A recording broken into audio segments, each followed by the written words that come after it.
One. So today we're going on a time travel trip, but don't worry, I know. So no passport needed naman po tayo. I just need your imagination and also a bit of curiosity.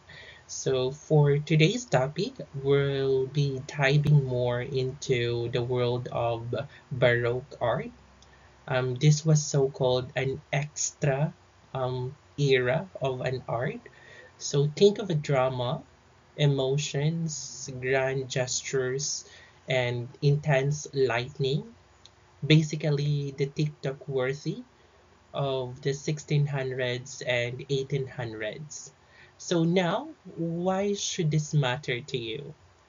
As a future educator and also a communicators, because Baroque art isn't just about painting, sculpture, it's also about storytelling, emotions, and perspective.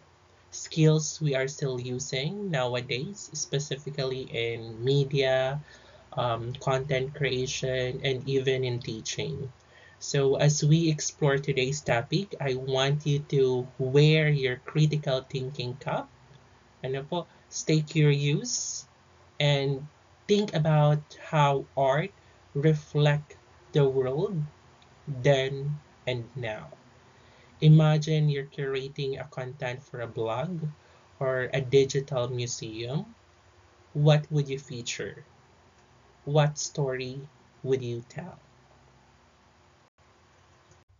All right, now that we've set the stage, let's zoom in on the age of Baroque, a period that spanned roughly from 1600 to 1800. Now, imagine this.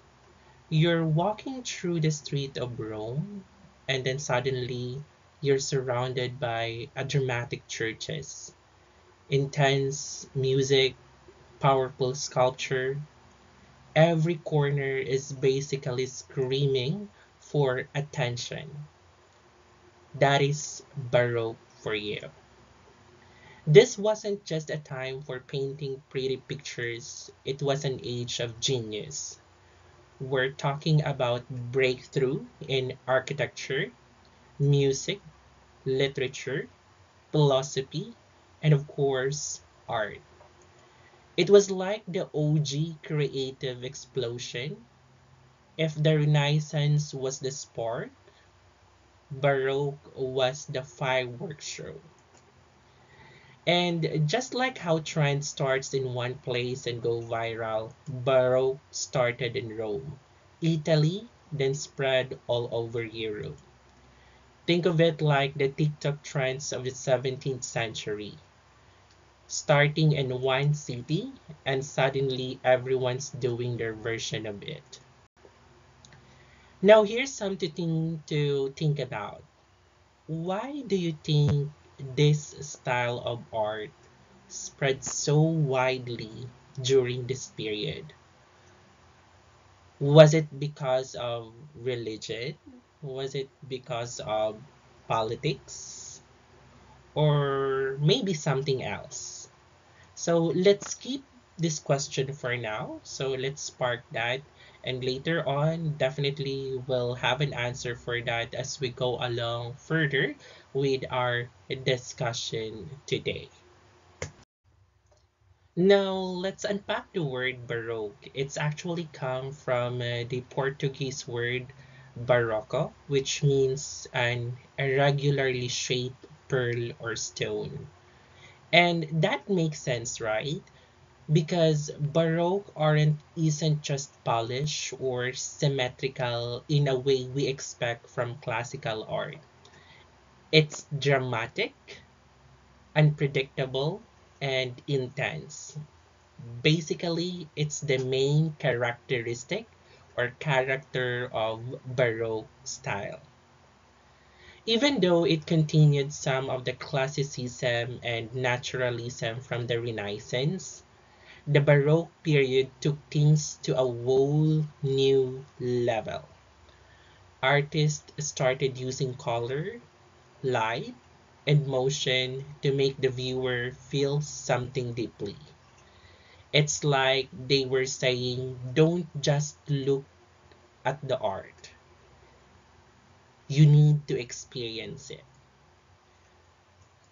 Picture it like this: Renaissance art is more of a calm before the storm, orderly, balanced, logical. But Baroque is there's like a plot twist. Suddenly, there's a movement, and there's a drama, tension, and even theatrical lightning. Think of a stage with a spotlight catching the right moment of the emotion. If you ever like, for example, some of you, I know, ang iba sa Indo tatao mag-edit, ano, ninyo, for example, mga video ngaya, or igwa ka mong mga subject na tigre-require ka mo mag video editing, I know. So, as you notice, you always try to consider those filters, ano po, lightning, tama ba yung angulo? So, that's how Baroque art focusing on. Ano po?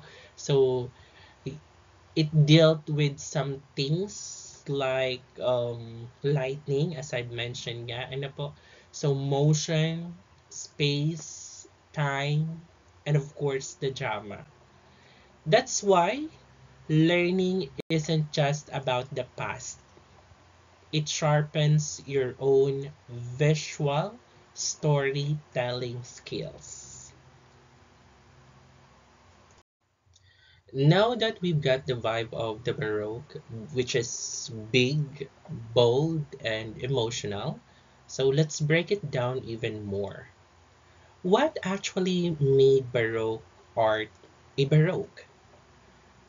What were the signature that made people say this is definitely a Baroque? In this next section of our discussion, we'll explore the defining characteristic of Baroque art. These aren't just facts to memorize. These are tools that you can use, I know, to distinguish what specific art style a painter or a sculptor using. And they are the tool artists use to move people, to tell stories, and to reflect the power dynamics of the time. One of the strongest traits of a Baroque art, it wasn't just for beauty, it was strategic. Baroque art was often propagandistic, meaning it was created to impress, amaze, and most importantly, persuade. Imagine walking into a church during the Baroque period. The ceiling above you opens into heaven. Golden light floods in, angels swirl overhead, and you're left as speechless. Like, you will just be amazed. Ano po? So, most commonly makikita po natin din dito sa mga simbahan sa Pilipinas, especially yung mga cathedrals, ano, yung mga dome, ano, makikita ninyo sa taas, ganun yung aura. Ano? So, that's the effect it aimed for. Emotional, impact that convinces you of something bigger than yourself.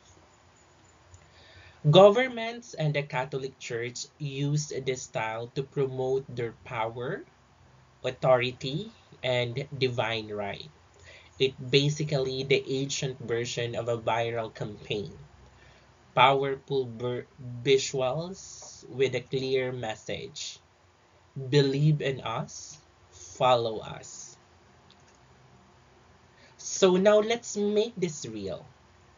What kind of images do you see today that are designed to impress and persuade? Ads, influencer posts, political campaign poster. That's propaganda too, just with a modern look.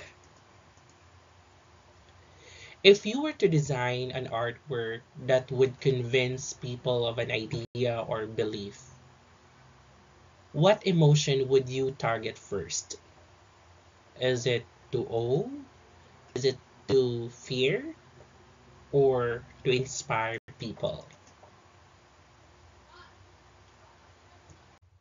Another key Baroque flex, it was all about feelings. Big ones. Baroque artists had a huge interest in showing raw, powerful human emotions. Gone were the calm, posed figures of the Renaissance. In the Baroque period, people were caught attention, mid action, faces twisted in grief, joy, or awe. It was messy. It was real. It was intense. Artists also pursued dynamism, movement, and tension. That means everything looked like it was in motion. Clothes blowing in the wind, bodies leaning, reaching, and falling. There's no pause button in Baroque. It's more like you walk in just as something dramatic was happening. This kind of energy made the artwork feel alive, like moment frozen in the middle of a scene. That drama pulls the viewer in. It's immersive. Think about how movement and emotion are used in the content you consume now. In film, in K-drama, in anime, or TikToks. How do directors and creators keep your eyes locked on the screen? It's the emotions, right? So as I'm not sure if you would feel the same way or you experience the same way. Minsan pag nagdadala na akong mga series or mga K-drama, ano sa mga VU, pag may sarong episode na tigdadalan ako tapos medyo intense yung emotion, halimbawa banggi na siya, di ko namamalayan ng oras, halos maubos ko na gabos na episode. So, pag natapos ko sa sarong episode, garo na bitin ako, um, I make sure to go to the next episode. So, ganun yung atake ng Baroque style. Ano po? So, there is a tension, action, and the sounds are somewhat familiar. Ano po? So, here's something to reflect on. How does movement and visual storytelling affect the way you understand or feel about the message? Whether in painting or a film, what does motion do to your brain? Here's where it gets really interesting. Even though Baroque borrowed elements from classical arts, it's often seen as the opposite of Renaissance art in terms of vibe and purpose. Think of it like this. The Renaissance was calm, symmetrical, and balanced. It was all about rationality and order. The Renaissance believed the world made sense if we just studied it closely. But the Baroque era said, okay, but what about emotion?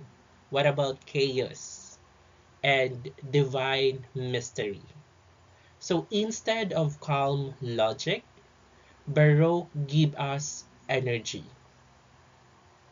asymmetry, theatricality, and surprise. Let's compare two buildings that say it all. Villa Capra by Palladio, a Renaissance gem. It's like a mathematical poem in a stone, perfect symmetry, balance, and harmony. Now, in contrast, is the Baroque masterpiece, the Church of St. Charles at the 4 fountains by Borromini. The curves are wild, the wall seems to dance, and nothing about it wants to sit still. This is a great visual example of how the same ingredients, like columns, domes, classical references, can be used for totally different messages. If Renaissance art is like a formal essay, clear, organized, and structured, what kind of writing would Baroque art be? Is it a dramatic monologue or a spoken word piece? Let's break it down even more.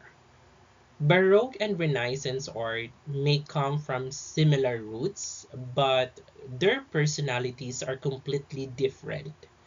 Think of Renaissance art as the minimalist aesthetic, clean, controlled, and balanced. It values simplicity, straight lines, perfect proportions, and a strong sense of order. Everything in its right place, like a perfectly curated Instagram grid. Now, flip the script. Baroque art is the bold, loud, full of drama version.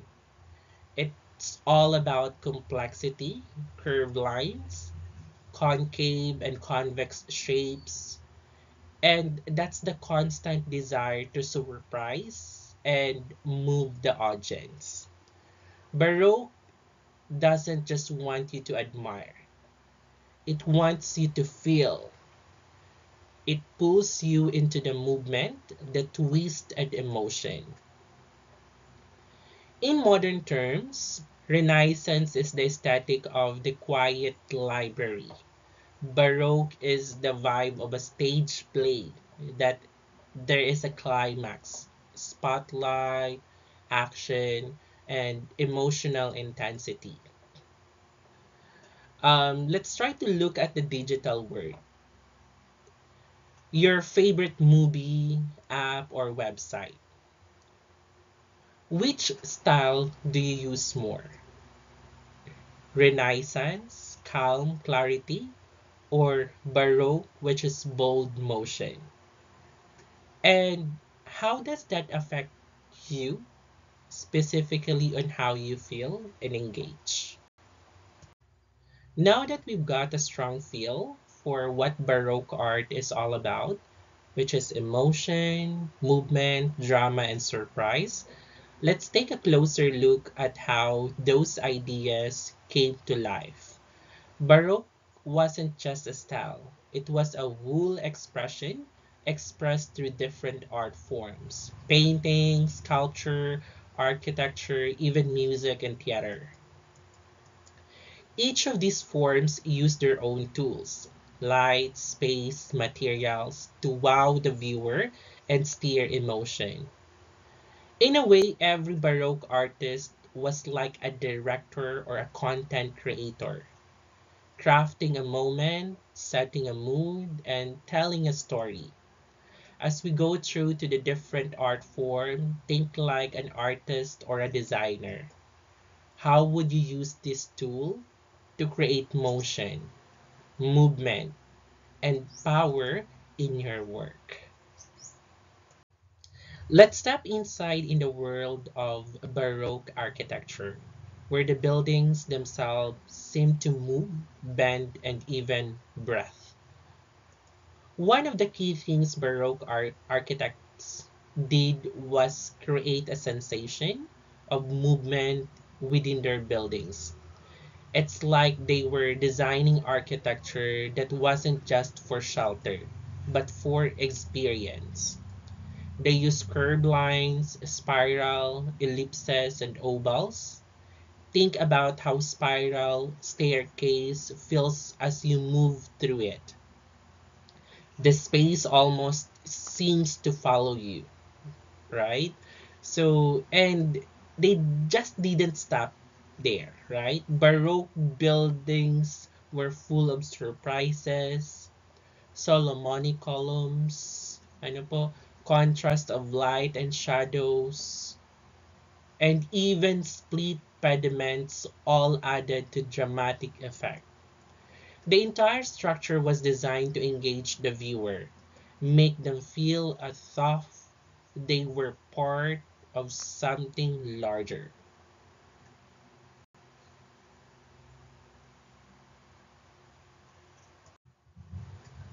One of the most famous example of Baroque architecture is John Lorenzo Bernini's colonnade at St. Peter's Piazza in Rome.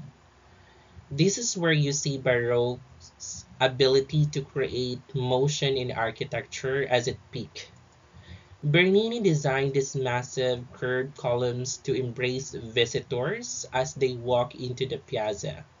It's almost as if the space itself is giving you a warm, welcoming hug, engaging the viewer both physically and emotionally. Notice how the columns don't just stand in straight line, they curve in a way that makes you feel you're moving with the building. It's not just a place to visit, it's an experience. Another masterpiece by John Lorenzo Bernini is the Baldachin of St. Peter's in Vatican.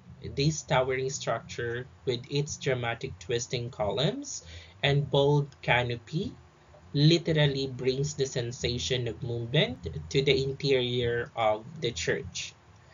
It's designed to look like a monumental altar canopy, but it's also a visual focal point, drawing visitors' eyes upward to the grandeur of St. Peter's Basilica. The columns spiral and seems to move, creating a sense of awe and spiritual elevation. Another example of Bernini's genius is the Church of Saint Andrea Alquirale in Rome. This church is a perfect example of Baroque dynamism, with its dramatic curve movement and theatricality. In both of this work, Bernini blends architecture with motion, creating spaces that don't just serve as a religious site, but also immersive experiences that stir the soul. One of the most iconic example of Baroque architecture is the Palace of Versailles in France, designed by Louis Lavaux, Jules Hardouin Mansart, and Andre, Del Norte. It's a monumental display of power, grandeur, and Baroque theatricality. The Hall of Mirrors is the centerpiece of the palace. This long, grand hall is lined with mirrors and massive windows that reflect the beauty of the gardens outside. The use of light and reflection create a sense of infinite space, making the viewer feel like they're in a world that has no end. But beyond this visual, the Hall of Mirror was also a political statement, showing off France's wealth and power with dramatic use of symmetry and luxurious material designed to impress and intimidate anyone who entered. Think of this space as the ultimate stage, designed not just to look impressive, but to create an experience for visitors, making them feel part of something grand and powerful. Now, let's talk about Baroque sculpture, where artists took the art of creating movement and emotions to a whole new level. Baroque sculpture were masters at capturing fleeting moments, like a single gesture or expression frozen in time. These sculptures aren't just about form, they're about energy. Curved lines and folds in cloth were used to intensify the sensation of movement, making the sculpture appear as if they were in the middle of action, about to burst into emotion. The idea was to provoke a sense of surprise and emotion from the viewer. You don't just look at a Baroque sculpture, you feel it, whether it's the drama in a face or the twist of a body about to move. It's like the sculpture in a snapshot of energy, as if the figure could leap off the pedestal at any moment. Ever seen a sculpture that made you feel that energy? Think about it. Let's dive into the two of John Lorenzo Bernini's most famous sculpture, the Apollo and Daphne, and the Tomb of Alexander the Seventh. Both perfect example of Baroque dynamic energy and emotional depth. First, Apollo and Daphne. This sculpture is a masterpiece of movement and emotion. As Apollo reaches out the grasp of Daphne, she is transformed into a laurel tree. Her body caught in the moment of change. Bernini's skill with marble is amazing. He makes the fluidity of transformation come alive. The curved line and the way Daphne's body twists convey the tension of the moment. You can almost feel the motion, the struggle, and the emotion. Then we have the tomb of Alexander the Seventh, where Bernini's sculptural genius brings drama and emotion into a monumental work. The figure of charity and prudence placed on the tomb seem to rise from the surface, bringing a sense of movement that makes the stone feel alive. The contrast of light and shadow, along with flowing robes and exaggerated gesture, creates a powerful emotional response.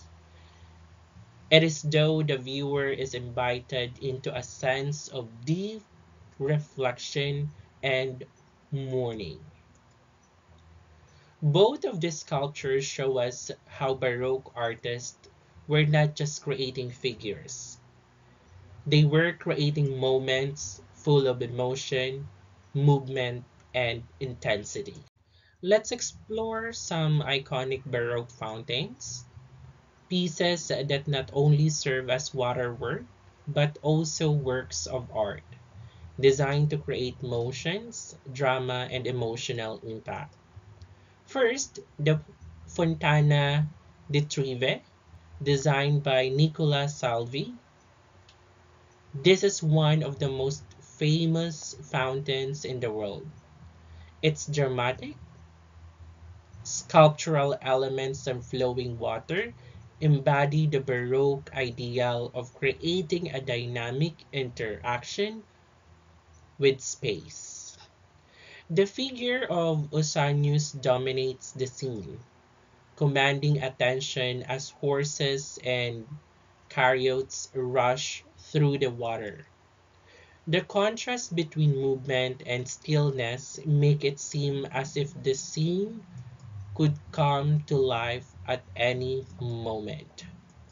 Next, we have the Fountain of the Four Rivers, designed also by John Lorenzo Bernini for Piazza Navona in Rome. This fountain uses movement and symbolism to represent four major rivers of the world at the time, which is the Nile, the Ganges River, the Danube, and the Rio de la Plata. The figures of the rivers are full of action. Their flowing bodies and dramatic gesture seems to be reaching out, creating a sense of life and energy. Finally, the Fountain of the Neptunes, another example of Baroque water art, where the fluidity of water and motion are captured in the sculpture of Neptune, the god of the sea. The dramatic poses and movement are central, making the fountain not just a decorative feature, but a visual story in itself. Think about the role of water in this fountain. How does it add to the feeling of motions and life? What do these dynamic sculptures say about the Baroque worldview, where nothing was ever still or quiet? Let's now dive into the Baroque painting, where the focus is on realism and creating an immersive experience for the viewer. Baroque artists wanted to shock or surprise their audience, often through dramatic moments, intense emotion, and stunning visual effect. You don't just look at a Baroque painting, you're pulled in, feeling the energy, tension, and movement.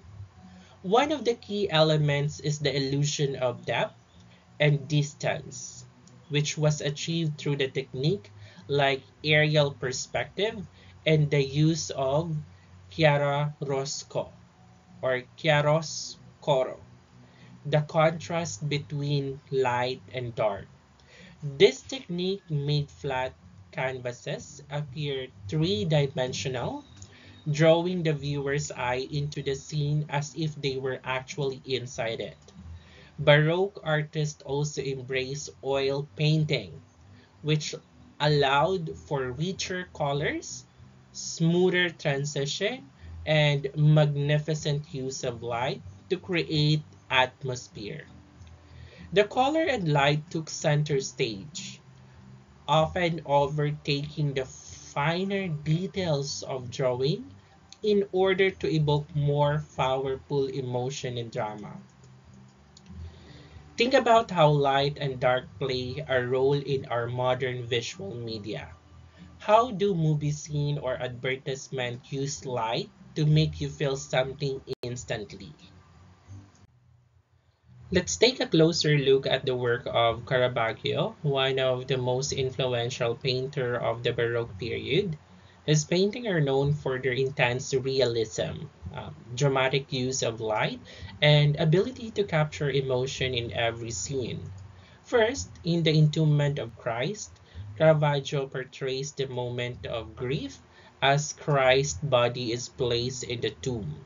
The use of chiaroscuro, the contrast between light and dark, creates a deep sense of drama, highlighting the emotion in the scene. You can feel the weight of the Christ body and the sorrow of the figures surrounding him. Notice how Caravaggio's use of light isn't just for illumination, it directs your focus.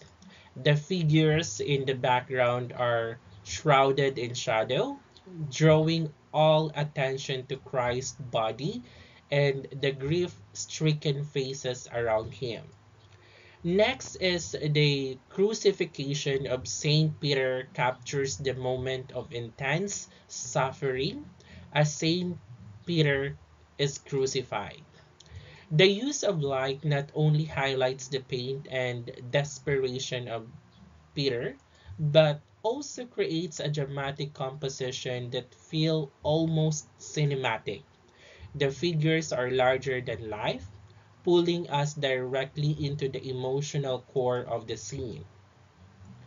Caravaggio's painting pushed the boundaries of religious art by making this biblical scene feel real, raw, and incredibly personal. How do you think his use of light and shadow changes the way we experience these dramatic moments?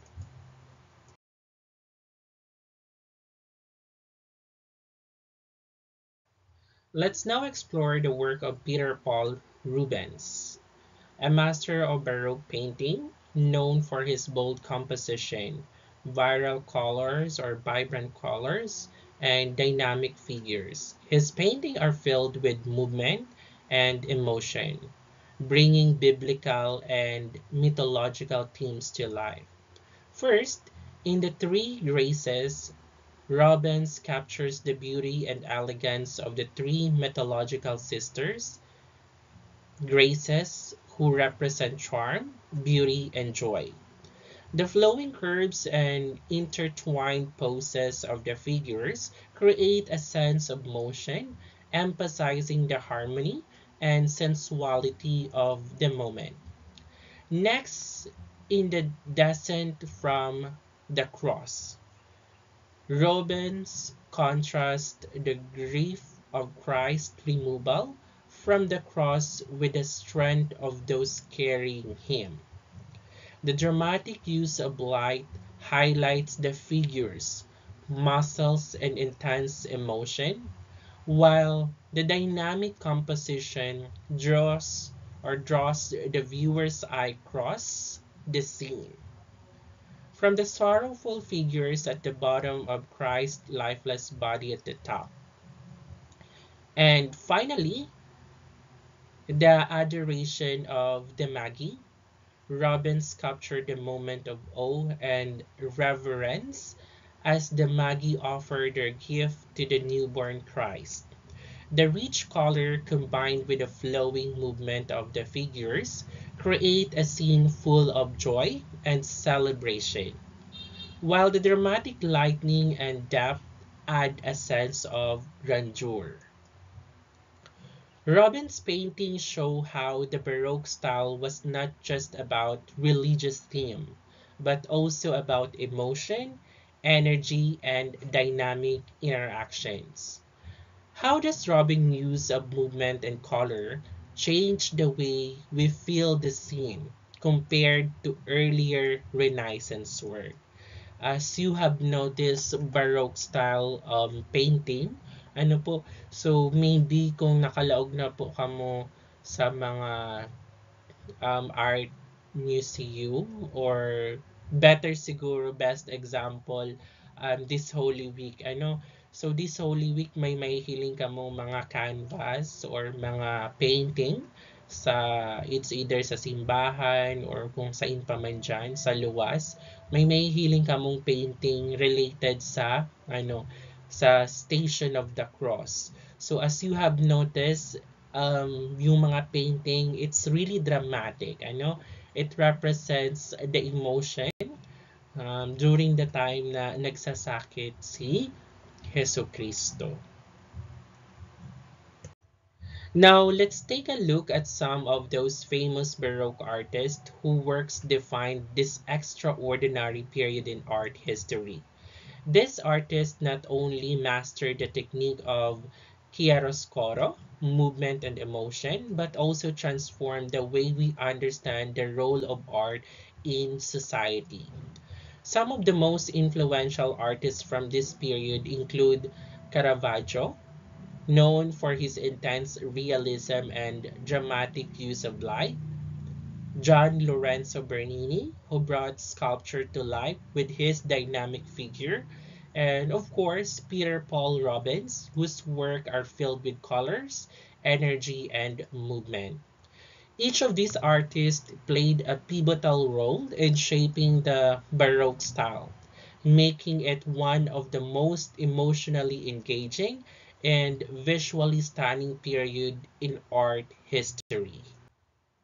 Let's talk about one of the most rebellious and influential artists of the Baroque period, Michael Michelangelo Merisi da Caravaggio, more commonly known simply as Caravaggio. Caravaggio was an artist who truly deviated from classical masters of the Renaissance. He wasn't interested in idealizing or glorifying his subject. Instead, he painted real people with all their flaws, grittiness, and raw emotions. This made his work shocking and even controversial at the time. Interestingly, Caravaggio's journey started with still life painting, especially of fruits. His ability to capture texture, color, and light in these pieces was remarkable, and it laid the foundation for his later work in figural realism. But it wasn't just his choice of subject matter that made him stand out. Caravaggio's lack of modesty and his disregard for traditional reverence, especially in his religious painting, led to his outcast status in society. His figure didn't show the traditional saintly elegance. Instead, they were humanized, often depicted with gritty realism, emotional intensity, and even imperfect features. Caravaggio's style was groundbreaking. His painting pushed the boundaries of what was acceptable in art and transformed of how the world viewed religious and everyday life. Now, let's take a closer look at some of the Caravaggio's masterpieces that showcase his intense realism and dramatic use of light. First, Supper at Emmaus, 1601. This painting is a perfect example of Caravaggio's ability to capture a moment of surprise and a real human emotion. Here, Christ revealed himself to his disciples after his resurrection, and Caravaggio uses the lightning to create a stark contrast between the sacred and the mundane. The realistic depiction of the figures with their emotional reactions make this biblical scene feel immediate and relatable. Next is In Death of the Virgin, 1606. Caravaggio shocked his audience by portraying the Virgin Mary's death in a way that was anything but idealized. The Virgin's body is depicted with a gritty realism, showing her as a dead, decaying figure rather than the usual serene and elevated saintly image. This caused a stir, as it was considered disrespectful, but it's a powerful reflection of human mortality. Finally, in Saint Jerome writing 1606, we use we see a study of solitude and reflection. Saint Jerome, the scholar who translated the Bible, is depicted in a dark, isolated room with a strong light highlighting his face and hand. The use of chiaroscuro here is just not just only a technique, it creates a sense of introspection and sacrifice, showing Jerome in his intellectual labor, bathed in a light that feels almost divine.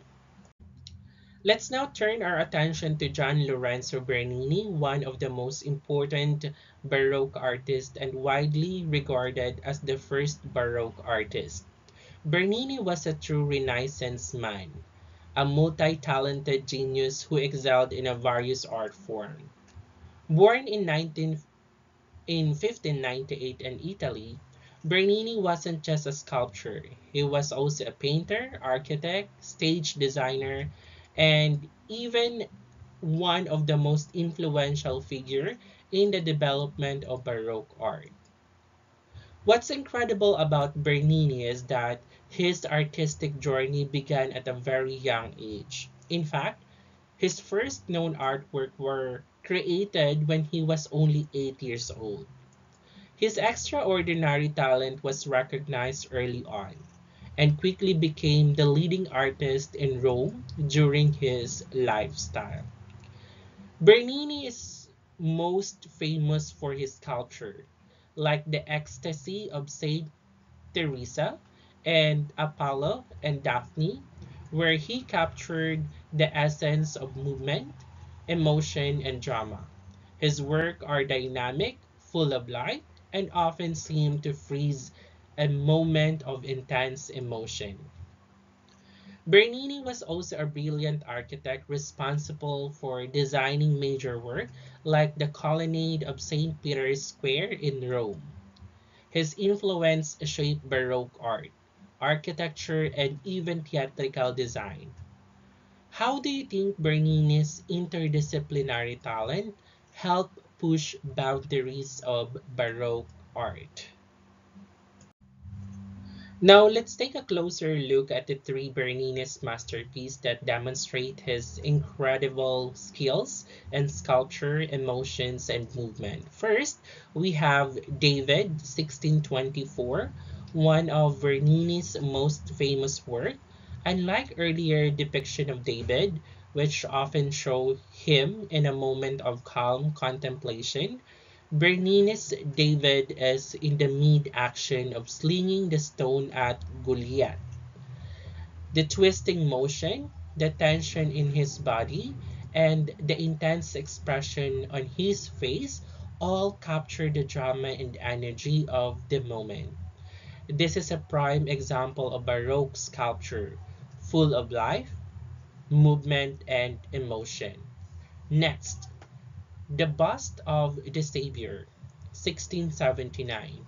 We see Bernini's abilities to capture not just the physical likeness of Christ, but also a deep sense of spiritual presence. The smooth texture and a gentle contours of the face contrast with the intensity of the expression, giving the bust of serene yet powerful presence.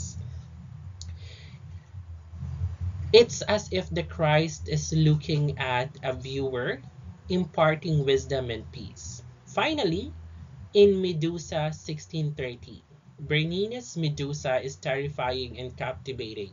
Here, Medusa is in the moment of transformation, where his face caught in a horrified expression as the snakes writhe in her hair.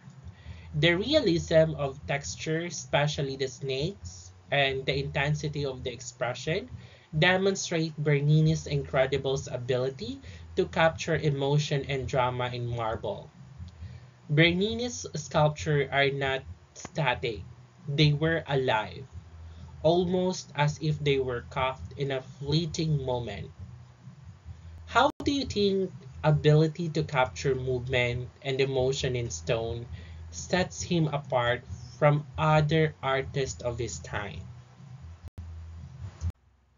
Let's explore the life and work of Peter Paul Rubens, one of the most celebrated Flemish Baroque painter. Born in 1577, Rubens became renowned for his ability to bring vibrant color, movement, and emotions to his painting. Robin was a master of many subjects, from mythological and figurative theme to landscape, portraits, and even religious altar pieces. His work often reflected the spirit of the Counter-Reformation, with many of his commissioned pieces focusing on religious subjects. What makes Robin's style so distinctive in his dramatic use of color and energy? He painted history scene like magical creation or haunt scene that were filled with movement and dynamic composition. His figures are powerful with lively brush strokes and robust form, bringing a sense of life to each canvas. Rubens also created work that represented the opulence and grandeur of the period. His ability to blend a sensual and dramatic made his work very influential, especially in the Baroque era. Rubens' paintings were often larger than life, with figures that seems to move and breathe. How do you think his use of color and composition contribute emotional impact of his work? Let's take a closer look at the three powerful work by Peter Paul Rubens, each showcasing his masterful use of color, movement, and emotions. First, in The Judgment of Paris 1636, Rubens captured a moment in Greek mythology when Paris is asked to choose the fairest among the goddess or the fairest among the goddesses, which is um, Hera, Athena, and Aphrodite. The sensuality and dramatic tension of the scene are evident in the figure, with their flowing drapery and interwoven poses, creating a sense of dynamic interactions. Rubens uses rich colors and light contrast to elevate the mythical story into a vivid spectacles. Next, the Samson and Delilah, 1610, represents the moment when Delilah betrays Samson by cutting his hair. Robin's use of dramatic light and deep shadow emphasizes the intensity of the scene. The bold, powerful figures of Samson and Delilah contrast with the more delicate, seductive gesture of Delilah, creating a visual narrative of strength and betrayal. It's an emotional and psychological exploration of love and treachery. Finally, in Daniel and Daniel in the Lions, 1615, Robbins portrayed the biblical story of Daniel's fate as he is thrown into a den of lions. The vivid realism of the lion combined with Daniel's serene composure create an intense juxtaposition between the dangerous setting and calmness of the believer. Robbins uses color and movement to emphasize the tension between danger and faith. Robbins' use of figures, dramatic lightning movement create a sense of vitality in each of these works. How do you think his energetic composition add emotional depth to the mythological and biblical stories he tells? Let's now turn to Rembrandt Hammerson van Rijn, one of the greatest painter and printmakers in European art history. Born in 1601 in Netherlands, Rembrandt is renowned for his exceptional realism and his ability to capture the human soul in his painting and etching.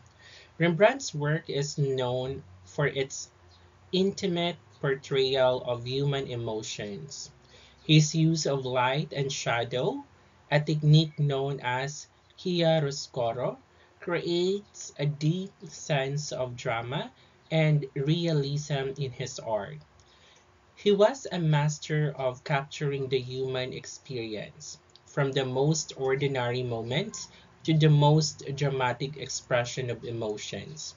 One of the most fascinating aspects of Rembrandt's career is his depth interest in self-portraiture. In fact, no artist has painted himself as often as Rembrandt. Over the years, he created more than 90 self-portraits, using them to explore his own emotions, aging, and even his financial struggles.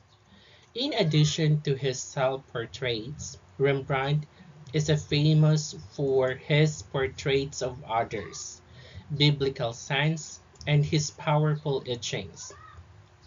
His work often show his subject in natural, an idealized way, emphasizing human vulnerability and emotions, making his art feel both timeless and intimate.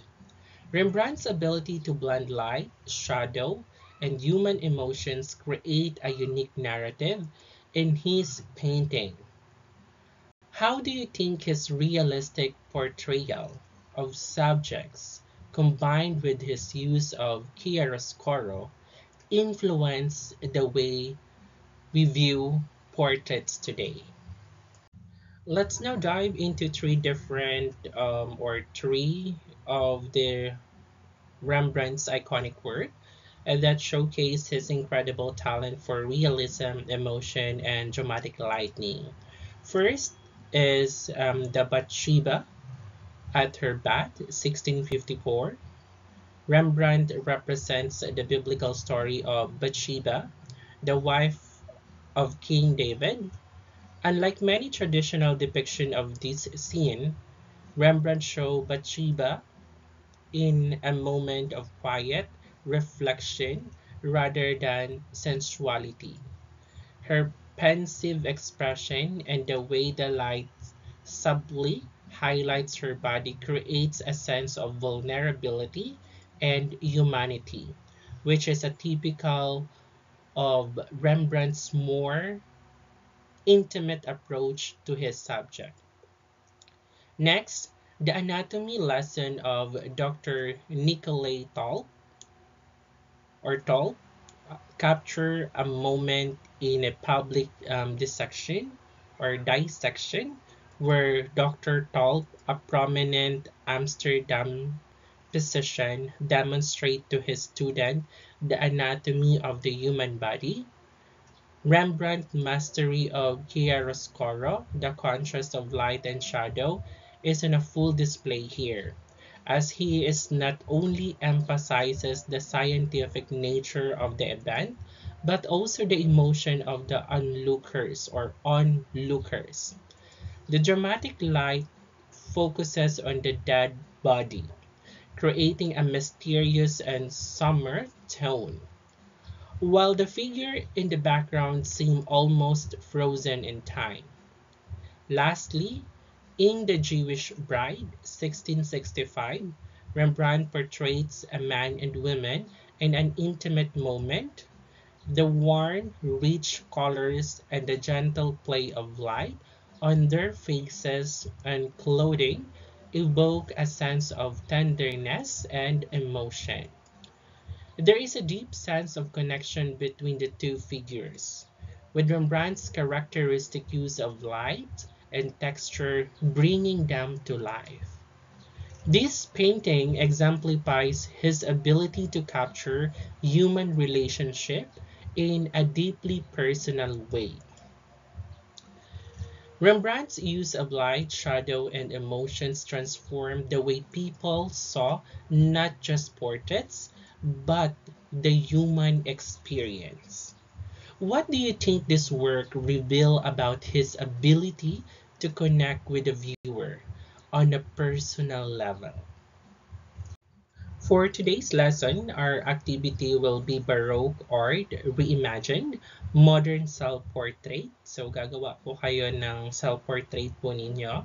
And the main objective po nito is for you to help to understand Baroque emotional depth and dramatic use of light and shadow. So first, I want you to do some research specifically with the Baroque style.